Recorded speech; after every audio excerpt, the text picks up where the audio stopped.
Hey everybody, I hope you're doing well and hanging in there through this crazy time. It's been about a week since I last did a little video update and a lot has been changing very quickly. So I just wanted to wait until I had some more data and some more reality of what was going on before giving another update, just because things were one thing on one day, another thing on another day, and it was just complete craziness. So finally, we are settling into sort of a routine, if you can call it such. But things are actually going fairly well, even though we are still completely shut down in real estate in terms of physical ability to go on a listing appointment or show a home as we should be.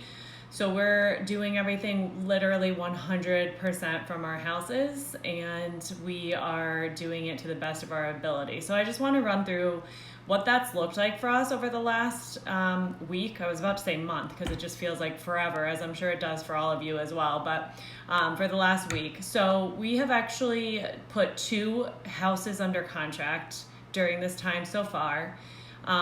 We have listed 3 homes. 2 of those had everything set to go prior to this all happening, and we still went live with both of them.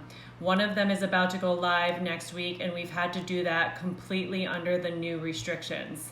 So that's going to be interesting to see how that all turns out, and I'll definitely draw your attention to that listing once we're done so you can see that it's a pretty seamless process and it is possible. So let me walk you through how the virtual sale occurred for our buyer. So essentially what happened was the first step is, let's pretend it was a new buyer. That would be a virtual consultation. In this case, it was one of our existing clients that did make the offer. So we have already had a consultation, knew what they were looking for. But in most cases, it is going to be a virtual consultation for a new buyer. After that, we obviously look for homes for them the same way that we have throughout the last 5 years, which is mostly online. So the change really comes once they identify a house where it used to be, hey, we love this house. What do you think about it? We say, we think it's a great location. We think it's worth seeing. We go and see it. Instead of that, now the way it's happening is a virtual showing. What does virtual showing mean? Well, it means different things based on who's listing the house and based on who the seller is and what they're comfortable with, basically.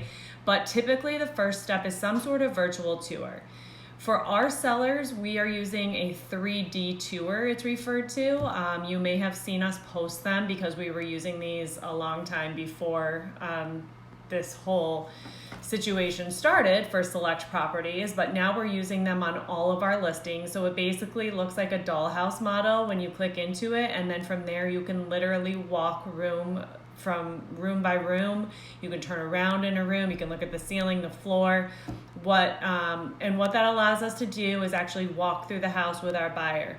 So even though we can't physically be there, we can see with 98% accuracy the interior of a home. So that's really been an amazing tool. Now that more people are starting to use those, we can do that step 1 without even going to a home. So we watch the virtual tour, the 3D tour, the buyer still loves the home. So then what's the next step? So then, because we as realtors can't physically go to the property right now, the next step is that we need the seller to actually do a Zoom or a FaceTime with a buyer. And this all might sound completely ridiculous, but it's very possible to mute the buyer and the seller. The agents can ask questions for their clients, and we get a full, more realistic tour of the home in real time, and we can view the outside this way, and we can ask the seller to show us whatever we need to see to feel comfortable, what's across the street, what's in the backyard, all of that sort of thing. So when you think about it that way, it really is possible to do this completely virtually. And no, it's certainly not for everyone. If you can wait and you don't need to buy a home now, then don't buy one now. It's totally understandable. These strategies are simply so that we can be problem solvers. We want to have a solution, and we don't want to just say, the governor said we can't work, so therefore we cannot work. That's not who we are, and that's not what we thought about. We thought about, well, how can we still help our clients buy and sell their homes while being safe and following procedure? So that's what a virtual sale looks like in the showing side of it. From there, I mean, we've always had digital options in terms of the contract and paperwork and all that. So that's nothing new for us either. I know it's new for some, but it's not new for us. So from there, we write the offer digitally. We present it over the phone to the listing agent. At that point, this is where things have been a little bit uncertain, but it sounds like now home inspectors are continuing. Again, jury's still a little bit out, but from what I've been seeing, it sounds like they are on a case-by-case basis being deemed essential at this point. So if they are and they're allowed to and the seller's comfortable with it, then they're doing their home inspection. And if the seller is not, then of course, we're going to take that into consideration and work with people through this time. But home inspection theoretically can still occur in some cases. From there, banks, a lot of them have now approved drive-by appraisals, especially if there's a good down payment. If there's not, and it's close in terms of what the house is worth to what the buyer is actually getting a mortgage for, the appraiser may still need to go in the home. But if they're putting 20% down, the banks around here are pretty certain of value, so they're allowing drive-by appraisals. They're adapting as well. So the appraisal is done. County clerk's offices, some are open, some are closed, but a good title company, a good real estate attorney is still fully operational at this time. They can do online searches, so the attorneys can do what they need to do on the back end. And then we actually had our first virtual closing occur last week. So it was a Zoom closing and everything was walked through with the attorney, with the client, right through a Zoom meeting.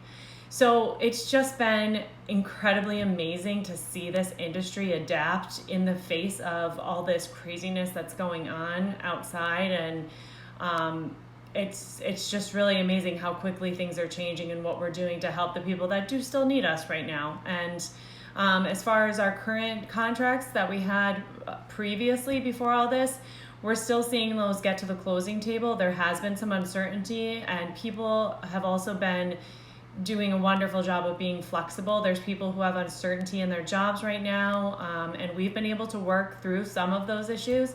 Some of them we are not able to work through. If a buyer loses their income, then of course they cannot move forward with a purchase. And we're dealing with those on a case-by-case basis. But I would say about 70% of our contracts right now, there are no issues and they are fully moving towards the closing table. So that's the real estate world update. In terms of our personal commitment, I mentioned this on the last video, we do want to do a matching donation up to $1,000, and the way we need to do that is we want to see what our customers, clients, family, friends, anyone in the community is doing to give back. And by that I don't necessarily mean getting takeout. That's obviously something we're doing regularly and trying to support restaurants, but I mean just a true gift, a true donation to one of your service people. So what we have done just so far is we've supported two of our favorite local artists. They're actually musicians, not artists, but musician artists. So we supported Rich Ortiz, who's a local musician that you may know. And then also we have a favorite musician in St. Augustine, Florida, where my mother happens to live. His name is Dewey Vaya, and he did a Facebook Live concert, and we were able to make a donation to him as well. We also have done various, just really larger tips than we normally would. We're planning to send a donation to actually my husband's hairstylist, because he has a very regular hairstylist and I do not. Go figure. But anyone like that you can support, again, we want to keep doing this, and we want to be able to reach out to the people that need it most right now and just help them out a little bit. It goes a long way. So please tag us or send us a direct message with what you've been doing in your community. We really want to hear about it, and we want to be able to share these stories and kind of keep this train rolling in terms of making the public aware and asking them to do even just a small donation here and there will make a big difference over time for everyone in our community that's being affected. So please join us in making that contribution, and we will continue to share how we are giving back in the community to match up to $1,000. So stay safe, everyone, and I will hopefully have another update later in this week. I'm trying to gather good information and then share it. We also put together a question and answer that's going out on our Facebook page today, and then tomorrow we're going to show you a flow chart of what a virtual sale looks like. So we're going to continue just to put these solutions out there, mastermind with our fellow agents and realtors, and just keep things happening for the clients that need us most during this time. So we're committed to that, and I hope that you like what we're doing, and I hope to see you all very soon. Stay safe, everybody. Bye.